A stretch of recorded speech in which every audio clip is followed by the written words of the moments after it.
നാട്ടുവർത്തമാനത്തിലേക്ക് വിശദമായി.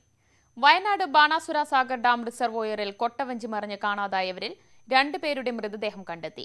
ചെമ്പകടവ് സ്വദേശി മെൽവിൻ, പടിഞ്ഞാറപ്ര സ്വദേശി വിൽസൺ എന്നിവരുടെ മൃതദേഹമാണ് കണ്ടെത്തിയത്. മറ്റ് 2 പേർക്കായുള്ള തെരച്ചിൽ തുടരുന്നു. പ്രതികൂല കാലാവസ്ഥ തെരച്ചിലിന് തടസ്സം സൃഷ്ടിക്കുന്നുണ്ട്. മലപ്പുറം തവനൂരിലെ സെൻട്രൽ ജയിൽ ഉദ്ഘാടനം നീണ്ടുപോകുന്നു. ഹൈടെക് സെൻട്രൽ ജയിലിനുള്ള കെട്ടിടത്തിന്റെ നിർമ്മാണം നാളിതുവരെ പൂർത്തീകരിച്ചിട്ടില്ല. നിർമ്മാണ പ്രവൃത്തികളിൽ അനിശ്ചിതത്വം തുടരുന്നതിനാൽ കെട്ടിടമാകെ കാടുപിടിച്ചു കിടക്കുകയാണ്. കെട്ടിട നിർമ്മാണം ആരംഭിച്ചെങ്കിലും പണി പൂർത്തിയായിട്ടില്ല. ഘട്ടം ഘട്ടമായാണ് നിർമ്മാണ പ്രവൃത്തികൾ നടന്നുവരുന്നത്. 17 കോടി രൂപയാണ് ആദ്യഘട്ടത്തിൽ അനുവദിച്ചത്. ഈ തുക ഉപയോഗിച്ചുള്ള നിർമ്മാണം പൂർത്തിയായി കഴിഞ്ഞു. എന്നാൽ തടവുകാരെ പാർപ്പിക്കുന്നതിനാവശ്യമായ അടിസ്ഥാന സൗകര്യങ്ങൾ ഒരുക്കിയിട്ടില്ല. 2011 ജില്ലാ ജയിലിന്റെ ഉദ്ഘാടന വേദിയിലാണ് തവനൂരിൽ നിർമ്മിക്കുന്നത് ഹൈടെക് സെൻട്രൽ ജയിലാകുമെന്ന് അന്നത്തെ മുഖ്യമന്ത്രി ഉമ്മൻചാണ്ടി പ്രഖ്യാപിച്ചത്. ആദ്യഘട്ട നിർമ്മാണം പൂർത്തിയാക്കുകയും ജയിൽ വകുപ്പിന് കെട്ടിടം കൈമാറുകയും ചെയ്തു. 380 തടവുകാരെ പാർപ്പിക്കാനാകുന്ന കെട്ടിടവും ചുറ്റുമതിലും ഗേറ്റുമെല്ലാം പൂർത്തിയായെങ്കിലും അടുക്കള, അഡ്മിനിസ്ട്രേറ്റീവ് ഓഫീസ്, ജീവനക്കാർക്കുള്ള താമസ സ്ഥലം എന്നിവ ഈ കെട്ടിടത്തിലില്ല. സബ് ജയിലായി ഈ കെട്ടിടം ഉപയോഗിക്കണമെങ്കിൽ ഇനിയും 7 കോടി ചെലവിടണമെന്നാണ് ഏകദേശ കണക്കുകൾ. പുതിയ സർക്കാർ അധികാരത്തിൽ വന്നതോടെയാണ് നിർമ്മാണ പ്രവർത്തനങ്ങൾ അനിശ്ചിതത്വത്തിലായതെന്നാണ് ആക്ഷേപം. മുമ്പ് MLA മാത്രമാണ് തവനൂരിനുണ്ടായിരുന്നത് എങ്കിൽ ഇത്തവണ മന്ത്രി കൂടിയാണ് നമ്മുടെ സ്ഥലം MLA. അദ്ദേഹത്തിൻ്റെതായ പ്രവർത്തനം ഇതിനകത്ത് ഉൾപ്പെടുത്തി കഴിഞ്ഞാൽ വളരെ പെട്ടെന്ന് തന്നെ ഈ പ്രവർത്തനങ്ങൾ മുഖ്യമന്ത്രിയിൽ സ്വാധീനം ചെലുത്തി നടപ്പാക്കാൻ കഴിയുമെന്ന കാര്യത്തിൽ ആർക്കും തന്നെ തർക്കമില്ല. അതുകൊണ്ട് ഒരു പ്രത്യേക ശ്രദ്ധ സ്ഥലം MLAയും നമ്മുടെ ജില്ലയുടെ മന്ത്രിയും കൂടിയായിട്ടുള്ള വ്യക്തിത്വം അതിന് നേതൃത്വം നൽകണം എന്ന ഒരു അഭ്യർത്ഥന കൂടി ഞാൻ മുന്നോട്ട് വയ്ക്കുകയാണ്. ഇത് എൻ്റെ മാത്രം അഭിപ്രായമല്ല, പൊതുസമൂഹത്തിൻ്റെ ഒരു വികാരം ജനങ്ങളിലേക്ക് പകരുക, ഭരണകൂടത്തെ അറിയിക്കുക എന്ന ലക്ഷ്യമാണ് ഞങ്ങൾ ഉദ്ദേശിക്കുന്നത്. ജയിലിന്റെ നിർമ്മാണം നീണ്ടുപോകുന്നത് പരിശോധിക്കണമെന്നും ഇവർ ആവശ്യപ്പെട്ടു. ഫണ്ട് കിട്ടുന്ന മുറയ്ക്ക് നിർമ്മാണം പൂർത്തീകരിക്കാൻ കഴിഞ്ഞാൽ ജില്ലയിലെ ഏറ്റവും വലിയ ജയിലായി തവനൂരിലേത് മാറും. ന്യൂസ് 18 മലപ്പുറം. തൃശൂർ ജില്ലയിൽ 5 പഞ്ചായത്തുകളിൽ കോൺഗ്രസ് ഹർത്താൽ തുടരുന്നു. ഏങ്ങണ്ടിയൂർ, മുല്ലശ്ശേരി, പാവറട്ടി, എളവള്ളി, വെങ്കിണങ്ങ് പഞ്ചായത്തുകളിലാണ് ഹർത്താൽ. പാവറട്ടിയിൽ പോലീസ് കസ്റ്റഡിയിലെടുത്ത് വിട്ടയച്ച യുവാവ് ജീവനൊടുക്കിയതിൽ പ്രതിഷേധിച്ചാണ് ഹർത്താൽ. വൈകിട്ട് 6 വരെയാണ് ഹർത്താൽ. കാട്ടാനശല്യം പരിഹരിക്കണമെന്നാവശ്യപ്പെട്ട് ഇടുക്കി ജില്ലയിലെ മറയൂർ, കാന്തല്ലൂർ പഞ്ചായത്തുകളിൽ ജനകീയ സമിതിയുടെ ഹർത്താൽ പുരോഗമിക്കുകയാണ്. കാട്ടാന ആക്രമണത്തിൽ കഴിഞ്ഞ ദിവസം കാന്തല്ലൂർ മേഖലയിൽ സ്ത്രീ കൊല്ലപ്പെട്ടിരുന്നു. ഇതിൽ പ്രതിഷേധിച്ച് നാട്ടുകാർ റോഡ് ഉപരോധിച്ചിരുന്നു. കാട്ടാനശല്യം പരിഹരിക്കാൻ വനം വകുപ്പ് നടപടി സ്വീകരിക്കാത്തതിൽ പ്രതിഷേധിച്ചാണ് ജനകീയ സമരസമിതി ഹർത്താലിന് ആഹ്വാനം ചെയ്തത്. തിരുവനന്തപുരം ബാലരാമപുരത്ത് ബിവറേജസ് ഔട്ട്ലെറ്റിനെതിരെ നാട്ടുകാരുടെ പ്രതിഷേധം. ജനവാസ മേഖലയിൽ ഔട്ട്ലെറ്റ് പ്രവർത്തിക്കാൻ അനുവദിക്കില്ലെന്നാണ് നാട്ടുകാരുടെ നിലപാട്. പ്രതിഷേധത്തിന്റെ ഭാഗമായി പയറ്റുവിളയിൽ ജനകീയ സമിതിയുടെ നേതൃത്വത്തിൽ ഹർത്താൽ ആചരിക്കുകയാണ്. മുക്കോലയിൽ പ്രവർത്തിച്ചിരുന്ന ബെവ്കോ ഔട്ട്ലെറ്റാണ് 10 ദിവസം മുമ്പ് പയറ്റുവിളയിലേക്ക് മാറ്റി സ്ഥാപിച്ചത്. അന്ന് നാട്ടുകാരുടെ സമരവും തുടങ്ങി. ലൈസൻസ് ഇല്ലാതെയാണ് മദ്യശാലയുടെ പ്രവർത്തനമെന്ന് നാട്ടുകാർ ആരോപിക്കുന്നു. മദ്യശാല വന്നതോടെ സ്വൈരജീവിതം തകർന്നെന്നും പരാതി.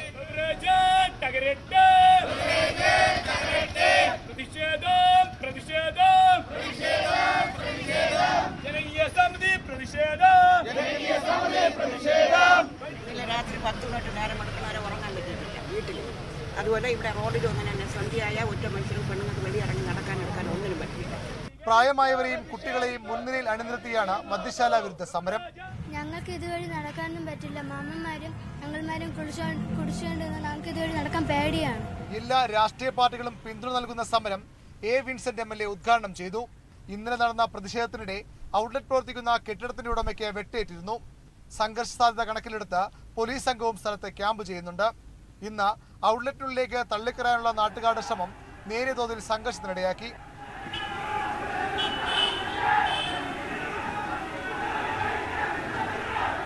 സംഘർഷത്തിൽ ഒരു പോലീസുകാരനും പരിക്കേറ്റു. ന്യൂസ് 18 തിരുവനന്തപുരം. പ്രവർത്തനരഹിതമായ അമ്മത്തൊട്ടിലിൽ ഉപേക്ഷിക്കപ്പെട്ട നിലയിൽ ഒരു പെൺകുഞ്ഞ്. ഇടുക്കി മെഡിക്കൽ കോളേജിനോട് ചേർന്ന ശിശുക്ഷേമ സമിതിയുടെ തൊട്ടിലിലാണ് 5 ദിവസം പ്രായമുള്ള കുഞ്ഞിനെ കണ്ടെത്തിയത്. കഴിഞ്ഞ ദിവസം വൈകിട്ടാണ് അമ്മത്തൊട്ടിലിൽ ഉപേക്ഷിക്കപ്പെട്ട നിലയിൽ പെൺകുഞ്ഞിനെ കണ്ടെത്തിയത്. 5 ദിവസം മാത്രമാണ് കുഞ്ഞിന്റെ പ്രായം. പ്രവർത്തനമില്ലാതെ കിടന്ന അമ്മത്തൊട്ടിലിൽ നിന്നും കുഞ്ഞിന്റെ കരച്ചിൽ കേട്ടെത്തിയ വഴിയാത്രികനാണ് കുട്ടിയെ കണ്ടെത്തിയത്. കുട്ടിയുടെ ശരീരത്തിലുണ്ടായിരുന്ന ഉടുപ്പിൽ ജനന തീയതി രേഖപ്പെടുത്തിയിരുന്നു.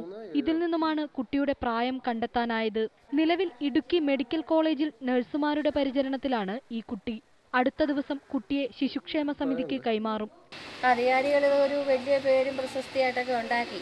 ഇപ്പൊ എന്താവശ്യം വന്നാലും ഒന്നുമില്ലാതെ നിലച്ചു കിടക്കാൻ തുടങ്ങിയിരുന്ന കാലങ്ങളായി.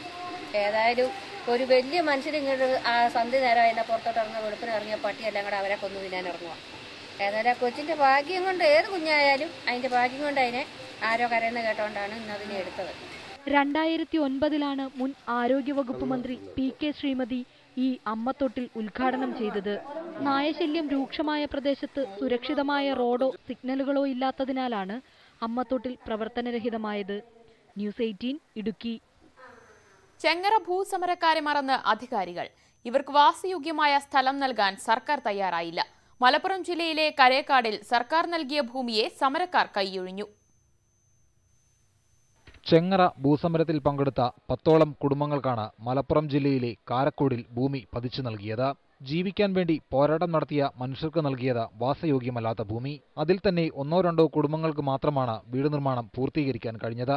വഴിയും അടിസ്ഥാന സൗകര്യങ്ങളും ഇല്ലാത്തതിനാൽ പലരും വീട് നിർമ്മാണം ഉപേക്ഷിച്ചു പോയി. ഒന്നുമില്ല, വഴി പോലും ഇല്ല. ഈ കുന്നിൻ്റെ കാടിൻ്റെ ഉള്ളിൽ എങ്ങനെയാണ് നമ്മൾ മനുഷ്യന്മാർക്ക് ജീവിക്കുക? വിരലിലുണ്ടാവുന്ന 2-3-4 ആളുകൾ അടങ്ങുന്ന ഒരു കുടുംബം മാത്രമേ ഇവിടെ എൻ്റെ അറിവിൽ ഇവിടെ താമസിക്കുന്നുള്ളൂ.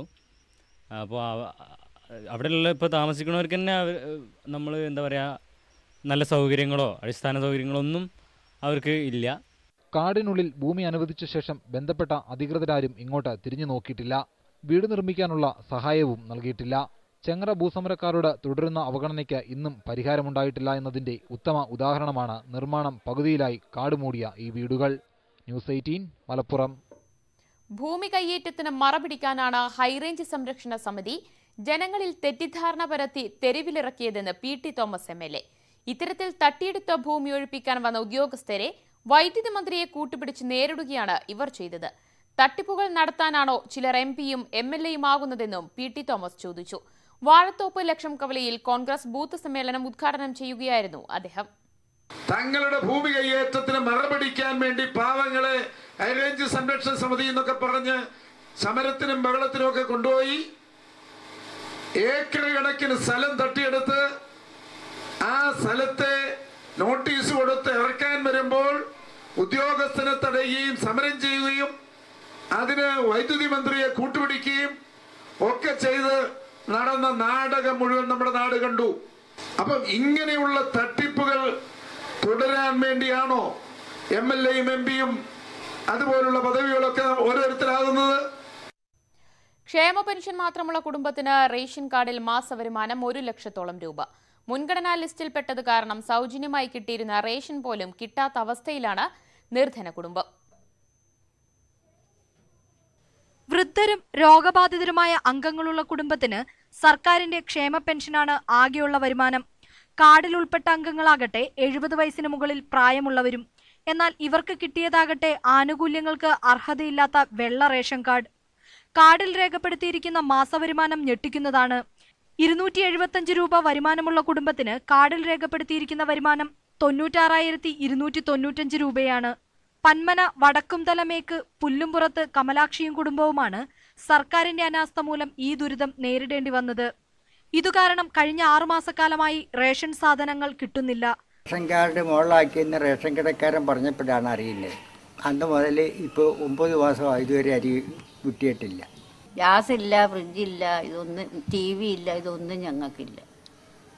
ഞങ്ങൾ പൊത്താൻ കൊണ്ട് തീയായിരിക്കുന്നവരാ. ഭർത്താവ് സദാശിവൻ, കമലാക്ഷിയുടെ സഹോദരൻ സദാനന്ദൻ എന്നിവരാണ് കാർഡിലെ മറ്റംഗങ്ങൾ. ഇവർ കാലങ്ങളായി BPL കാർഡിന് അർഹരായിരുന്നവരാണ്. പരാതിയുമായി ജില്ലാ കളക്ടറെയും താലൂക്ക് സപ്ലൈ ഉദ്യോഗസ്ഥരെയും സമീപിച്ചെങ്കിലും യാതൊരു പ്രയോജനവും ഉണ്ടായിട്ടില്ലെന്ന് വീട്ടുകാർ പറയുന്നു. 9 മാസം കൊണ്ട് അരി കിട്ടാതിരിക്കുന്ന സപ്ലൈ ഓഫീസിലും കൊല്ലത്ത് കളക്ടറെടുത്തും എല്ലാം പെറ്റീഷൻ കൊടുത്ത് പേപ്പർ അവർ കുറിച്ച് തന്നതുണ്ട്. പഞ്ചായത്തിൽ നാളെ വീട്ടിൽ വരുമെന്ന് പറഞ്ഞു. ഇതുവരെ എത്തിയിട്ടില്ല. നാമമാത്ര വരുമാനമുള്ളവരാണെന്ന് കണ്ടെത്തിയതിനെ തുടർന്ന് വില്ലേജ് അധികൃതർ വരുമാന സർട്ടിഫിക്കറ്റ് നൽകിയെങ്കിലും സൗജന്യമായി കിട്ടേണ്ട ഭക്ഷ്യധാന്യങ്ങൾ വില നൽകി വാങ്ങേണ്ട ഗതികേടിലാണിവർ. ന്യൂസ് 18 കൊല്ലം. മറ്റു വാർത്തകൾ ഇടവേളയ്ക്ക് ശേഷം.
നാട്ടുവർത്തമാനത്തിലേക്ക് വീണ്ടും.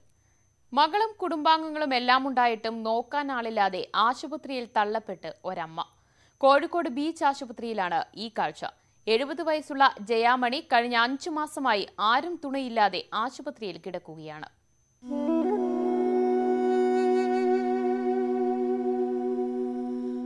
ബീച്ച് ആശുപത്രിയിലെ 3-ാം വാർഡ് വയോധികർക്കുള്ളതാണ്.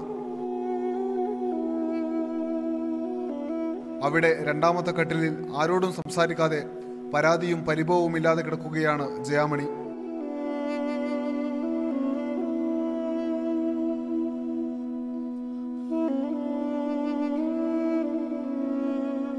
സർക്കാർ ഉദ്യോഗസ്ഥയായിരുന്നു.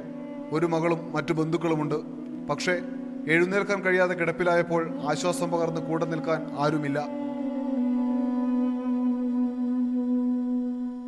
വീട് ഇവിടെ കുറേ ദൂരത്തെയാണ്, നമ്മുടെ ആരുമില്ല. വീട് നോക്കിയിട്ട് കാര്യമില്ല. നമുക്ക് മക്കളില്ലേ? മക്കളൊക്കെ ഉണ്ട്. ഇത് നോക്കൂലേ? നോക്കൂല. നോക്കൂല? നിന്റെ മക്കൾ ഇങ്ങോട്ട് വരാറില്ല? ഇല്ല. മക്കളടുത്തേക്കും പോകില്ല? ഇല്ല. മക്കളടുത്തേക്ക് പോകണമെന്ന് തോന്നുന്നുണ്ടോ? ഇല്ല.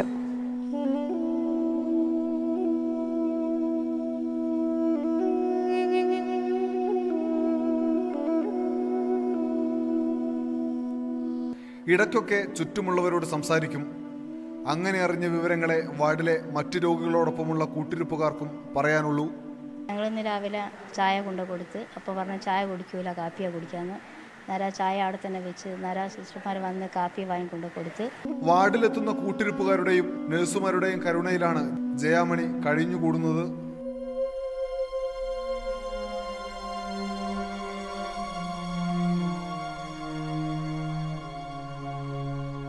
പറഞ്ഞാണ് ഒരു മോളുണ്ട്, അത് കല്യാണം കഴിച്ച് ഇവിടെ അടുത്തെവിടെയാണ് താമസിക്കുന്നത്, കറക്റ്റിങ് സ്ഥലം അറിയില്ല.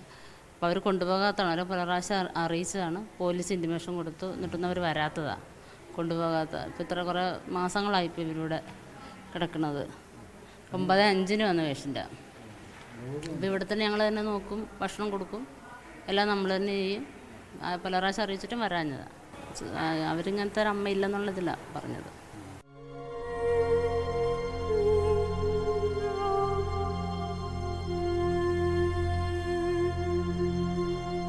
കോഴിക്കോട് നഗരത്തിൽ തന്നെ കുടുംബമായി കഴിയുന്ന ജയാമണിയുടെ മകളോട് അമ്മയെ ശുശ്രൂഷിക്കണമെന്ന് നിരവധി തവണ ആശുപത്രി അധികൃതർ പറഞ്ഞെങ്കിലും 5 മാസമായി ആശുപത്രിയിൽ കിടക്കുന്ന അമ്മയെ വന്നു നോക്കാൻ പോലും അവർ തയ്യാറായിട്ടില്ല.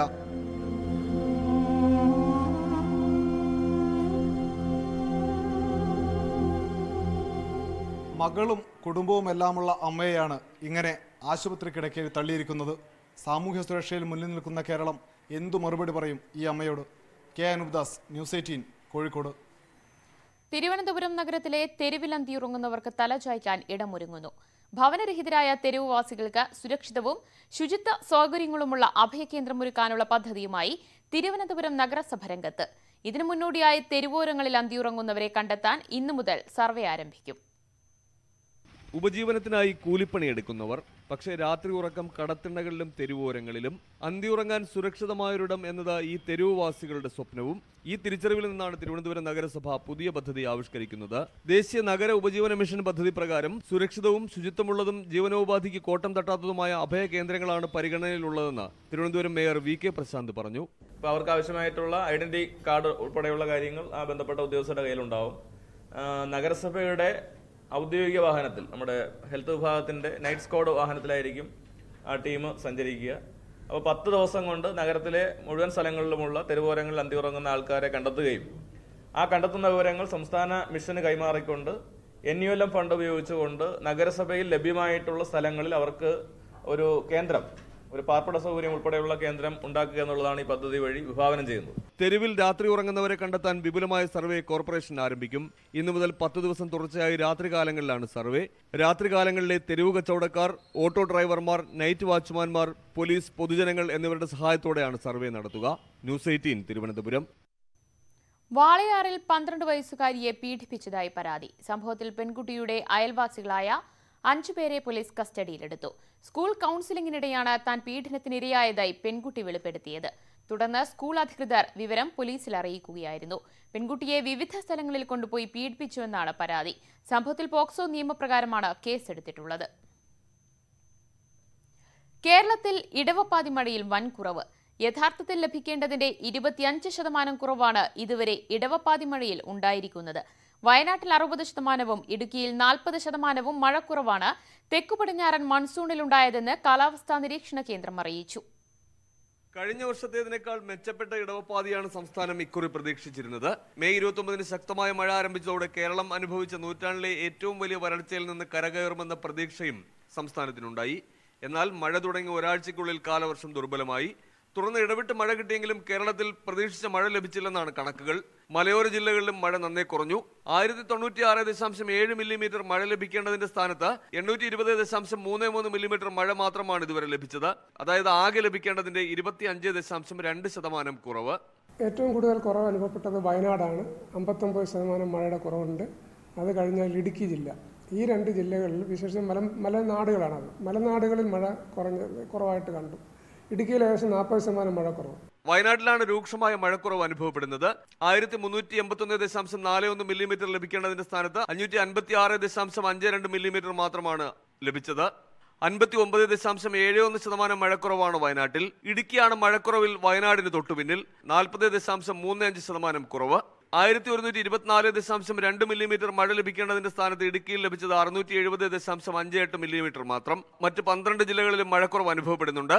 എന്നാൽ ഒരാഴ്ച ശക്തമായ മഴ ലഭിച്ചാൽ സ്ഥിതിഗതികൾ മെച്ചപ്പെടുമെന്ന് കാലാവസ്ഥാ നിരീക്ഷണ കേന്ദ്രം ഡയറക്ടർ പറയുന്നു. ഇപ്പോൾ ബേ ഓഫ് ബംഗാളിൽ അല്ലെങ്കിൽ ഒഡീഷ തീരത്ത് ഒരു ഡിപ്രഷൻ, ഒരു ന്യൂനമർദ്ദ മേഖലയുണ്ട്. അതിനെ നമ്മൾ ഡിപ്രഷൻ എന്നാണ് വിളിച്ചിരിക്കുന്നത്. ഈ ഡിപ്രഷൻ്റെ ഫലമായിട്ട് മൺസൂൺ കാറ്റിന് ശക്തി പ്രാപിക്കാം. അങ്ങനെ ശക്തി പ്രാപിച്ച് അടുത്ത 3 ദിവസം കേരളത്തിൽ ഒരുവിധം മഴ കിട്ടും. വിശേഷിച്ച് നോർത്ത് കേരളത്തിൽ, വടക്കൻ കേരളത്തിൽ, കൊച്ചിക്ക് അല്ലെങ്കിൽ ആലപ്പുഴ ജില്ലയ്ക്ക് പടിഞ്ഞാറ് വടക്കോട്ട് ഉള്ള ജില്ലകളിൽ നല്ല ഒരുവിധം മഴ കിട്ടാനുള്ള സാധ്യത കാണുന്നുണ്ട്. മഴ കുറഞ്ഞതോടെ സംസ്ഥാനത്തെ ജലവൈദ്യുത പദ്ധതി പ്രദേശങ്ങളിലെ അണക്കെട്ടുകളിൽ ജലനിരപ്പ് താണു. ഇടുക്കിയിൽ ആകെ സംഭരണശേഷിയുടെ 21% വെള്ളം മാത്രമാണുള്ളത്. ഇടുക്കിയിൽ വൈദ്യുതി ഉൽപ്പാദനവും കുറച്ചു. പ്രതിദിനം 4.23 ദശലക്ഷം യൂണിറ്റ് വൈദ്യുതി മാത്രമാണ് ഇവിടെ ഉൽപ്പാദിപ്പിക്കുന്നത്. ബിജു ഗോപിനാഥ്, ന്യൂസ് 18 തിരുവനന്തപുരം. കേരളത്തിന്റെ തീരക്കടലിൽ മത്സ്യലഭ്യതയിൽ ഗണ്യമായ കുറവുണ്ടായത് പരമ്പരാഗത മത്സ്യത്തൊഴിലാളികൾക്ക് തിരിച്ചടിയായി. സീസണിൽ ലഭിക്കുന്ന മത്സ്യങ്ങളുടെ ലഭ്യതക്കുറവും ദുരിതം ഇരട്ടിക്കുന്നു. നാമമാത്രം മത്സ്യവുമായാണ് തൊഴിലാളികൾ ഇപ്പോൾ കരയിലെത്തുന്നത്. സംസ്ഥാനത്തെ പ്രധാന തീരദേശ ജില്ലയായ കൊല്ലത്ത് തീരക്കടലിൽ മാത്രം 2000 ടൺ മത്സ്യത്തിന്റെ കുറവുണ്ടെന്നായിരുന്നു കേന്ദ്ര സമുദ്ര മത്സ്യ ഗവേഷണ ഇൻസ്റ്റിറ്റ്യൂട്ടിന്റെ പഠനത്തിൽ കണ്ടെത്തിയിരുന്നത്. 2006 ഈ കണക്ക് സ്ഥിരീകരിക്കുന്നതാണ് തീരപ്രദേശത്തെ ഇപ്പോഴത്തെ അവസ്ഥ. ട്രോളിംഗ് നിരോധന കാലത്ത് പോലും വള്ളത്തിൽ മത്സ്യബന്ധനത്തിന് പോകുന്ന പരമ്പരാഗത മത്സ്യത്തൊഴിലാളികൾക്ക് കുറഞ്ഞ അളവിൽ മാത്രമാണ് മത്സ്യം ലഭിക്കുന്നത്. മത്സ്യങ്ങളുടെ പ്രജനന കാലമായിട്ടും തീരക്കടലിൽ മത്സ്യലഭ്യത വലിയ അളവിൽ കുറഞ്ഞു കഴിഞ്ഞു. ജൂലൈ മാസത്തിൽ മഴ പെയ്ത് നല്ല പിടിച്ച കടലിളകി വരുമ്പോഴത്തേക്ക് അടിത്തട്ടിലുള്ള മീനൊക്കെ പൊന്തി വരുന്ന സമയമാണ്. പ്രാവശ്യം പണി ഈ ഉള്ള പണി സ്ഥിരമായിട്ട് നിൽക്കുന്നില്ല. 2 ദിവസം 3 ദിവസം കാണും. പിന്നെ എല്ലാവർക്കും പണിയും കിട്ടുന്നില്ല. കിട്ടുന്നവർക്ക് കിട്ടുന്നുണ്ട്. സാറിന് കണാപ്പണിയൊക്കെ നടക്കേണ്ട സമയം കഴിഞ്ഞു. കണാപ്പണിയൊക്കെ അപൂർവമായിട്ടേ ഉള്ളൂ. തീരെ കുറവാണ്. സീസണാണ്. ഞങ്ങൾക്ക് ട്രോളിംഗ് ആകുമ്പോൾ സീസണാണ്. പണിയൊന്നും ഇല്ല. തീരെ കുറവാണ്. സാധാരണ മൺസൂൺ സീസണുകളിൽ ലഭിച്ചിരുന്ന മത്സ്യങ്ങളും ഇപ്പോൾ ലഭിക്കുന്നില്ലെന്നും മത്സ്യത്തൊഴിലാളികൾ പറയുന്നു. ചേമീൻ, കൊഞ്ച്, പരവ അതെല്ലാം കിട്ടുന്നത് ഇപ്പം മഴയില്ലാത്തതുകൊണ്ട് കോളില്ല, കടലിൽ പറ്റി വരേണ്ട കിടക്കുക. കുറവാ, തീരെ കുറവാ. കഴിഞ്ഞ വർഷത്തെക്കാളും കുറവാ ഇപ്പം മത്സ്യം. സമുദ്ര മത്സ്യ ലഭ്യതയിൽ 1ാം സ്ഥാനത്തുണ്ടായിരുന്ന കേരളം ഇപ്പോൾ 4ാം സ്ഥാനത്തേക്ക് പിന്തള്ളപ്പെട്ടു കഴിഞ്ഞു. കാലങ്ങളായി നടക്കുന്ന മൺസൂൺ കാല ട്രോളിംഗ് നിരോധനം ലക്ഷ്യം കാണുന്നില്ല എന്നതിന്റെ തെളിവ് കൂടിയാണ് മത്സ്യസമ്പത്തിന്റെ ഈ കുറവ്. ഉമേഷ് ബാലകൃഷ്ണൻ, ന്യൂസ് 18, കൊല്ലം. ഭൂമി ക്രയവിക്രയം തടയപ്പെട്ട കോഴിക്കോട് പുതുപ്പാടിയിലെ 1500ഓളം കുടുംബങ്ങളുടെ പ്രശ്നം പരിഹരിക്കാൻ നടപടി തുടങ്ങിയതായി റവന്യൂ മന്ത്രി ഇ ചന്ദ്രശേഖരൻ. ഏത് സാഹചര്യത്തിലാണ് ഭൂമിയുടെ ക്രയവിക്രയം തടസ്സപ്പെട്ടതെന്ന് പഠിച്ച് റിപ്പോർട്ട് സമർപ്പിക്കാൻ ജില്ലാ കളക്ടറോട് നിർദ്ദേശിച്ചിട്ടുണ്ടെന്ന് മന്ത്രി അറിയിച്ചു. അതേസമയം മന്ത്രിയുടെ ഉറപ്പിന്മേൽ സമരം അവസാനിപ്പിക്കാൻ തീരുമാനിച്ചിട്ടില്ലെന്ന് പുതുപ്പാടി ഭൂസമരസമിതി നേതാക്കൾ വ്യക്തമാക്കി. ആധാരവും രേഖകളും ഉണ്ടായിട്ടും കോഴിക്കോട് പുതുപ്പാടി വില്ലേജിലെ 1500ഓളം കുടുംബങ്ങളിൽ നിന്ന് വില്ലേജ് ഓഫീസ് ഉദ്യോഗസ്ഥർ നികുതി സ്വീകരിക്കുന്നില്ല.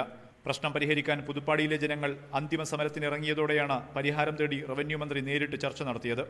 ജില്ലയിലെ റവന്യൂ ഉദ്യോഗസ്ഥരുമായി ആദ്യം കൂടിക്കാഴ്ച നടത്തിയ മന്ത്രി വിഷയത്തിൽ എത്രയും പെട്ടെന്ന് പരിഹാരം കാണണമെന്ന് ആവശ്യപ്പെട്ടു. സർവേ നമ്പർ 1/1 ഭൂമി ലാൻഡ് ട്രിബ്യൂണലിൽ കേസിലാണ്. 100/1 ഭൂമിയിൽ മിച്ചഭൂമി ഉൾപ്പെട്ടിട്ടുണ്ടോ എന്ന് സംശയമുള്ളതിനാലാണ് നികുതി സ്വീകരിക്കാത്തതെന്നും ഉദ്യോഗസ്ഥർ മന്ത്രിയെ അറിയിച്ചു. 2 വിഷയവും പഠിച്ച് 15 ദിവസത്തിനകം റിപ്പോർട്ട് സമർപ്പിക്കാൻ മന്ത്രി ഉദ്യോഗസ്ഥർക്ക് നിർദ്ദേശം നൽകി. തീർച്ചയായും ഈ ചർച്ചയെ തുടർന്ന് അതിൻ്റെ പരിഹാരമുണ്ടാക്കാനുള്ള നടപടിയുമായി മുന്നോട്ട് പോകാനുള്ള നിർദ്ദേശമാണ് കൊടുത്തിരിക്കുന്നത്.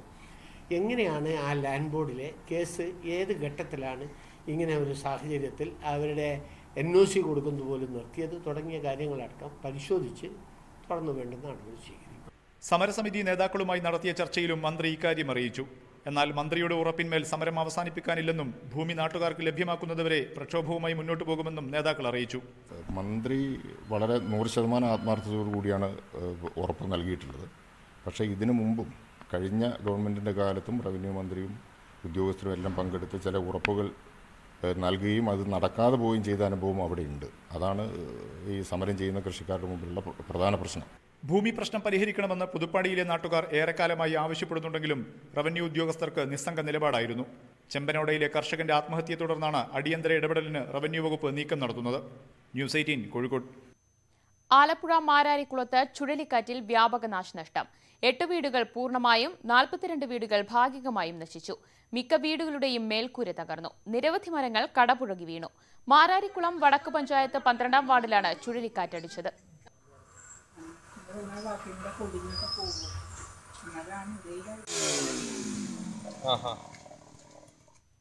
നാട്ടുവർത്തമാനം പൂർണ്ണമാവുകയാണ്. അടുത്ത വാർത്താ ബുള്ളറ്റിൻ കാണാം അല്പസമയത്തിനകം.